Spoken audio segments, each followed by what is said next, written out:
You're out in a new subdivision in Christchurch. Now, you might be like a lot of people in this city, wondering what's safe to build on, what's not. Steve, how can people be sure that land is safe to build on? That's a really good question. There's a lot of work goes in determining where new subdivisions should be placed. If we look at these maps that I'm going to show you here, this will take us through all the different types of information that are looked at.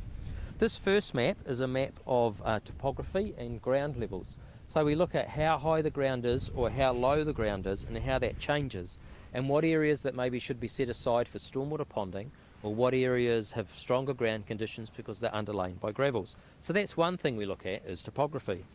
Something else that we look at is the government's new TC rating.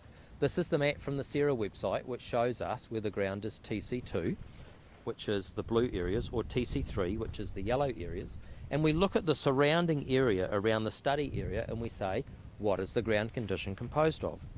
Next we go on to looking at detailed geotechnical investigations. So this map of this proposed area that's being looked at for rezoning, you'll see it's got lots and lots of red dots over it. And every single one of these red dots is either a CPT test, which is where we push a cone into the ground and we test the strength of the ground, or it's a bore log where we measure and we calculate what's actually in the ground. See this plan here? This shows a profile of what's in the ground on that CPT map on the previous page. The government has set up a new database called the Geotechnical Database, which is a place where all geotech engineers and civil engineers can record their CPT and their bore log results. And they're recorded in one place and then they're shared across all engineers who work in this type of area, so that we can all learn off the work that everybody else has done. So there's a collective knowledge sharing that's going on. Great. So I can see you've got some other maps there. What are those? Other information that needs to be looked at when land is being developed is you need to look at natural waterways and flood areas. You need to look at how land can be serviced for sewer and water. You need to look at how land can be serviced for roads and whether roads are big enough or whether we need to put traffic lights in to let traffic flow. All of these things are looked at and analysed when we're looking at rezoning land. And what happens is we come up with a scheme plan or a concept plan, which might look a little bit something like this. So it shows where parks are going to go, it shows where roads are going to go, it shows where waterways go through the development. And so this is what's called an outline development plan. And basically it shows a concept on how the land can be developed.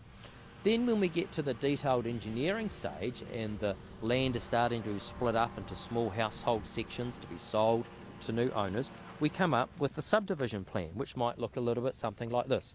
So this shows where detailed cul-de-sacs are and little streets where houses can be subdivided off, and this becomes the detailed plan where the sections get taken from a concept and actually get built into a subdivision like we're looking at today.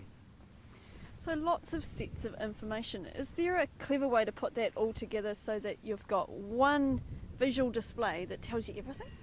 Well, there is. We use lots of different technologies to capture this information. So for example, we might use LiDAR to capture the ground topography. We might use GIS information to plot and draw up the plans that help us produce a final subdivision plan so that the council can consider that and consent that for construction. So you can put the layers in one display. That's right. So what happens is each of these maps that I've shown you today is like a page in a book. And when we look at these pages or layers, we can add them all together and it guides us to show which areas are safe for development and which areas we might need to set aside as for other purposes. You can check out more about those systems on the website, Geographic Information Systems. Is That's that right? it, GIS. Excellent. Lots of acronyms today. Thanks, Steve. Thank you.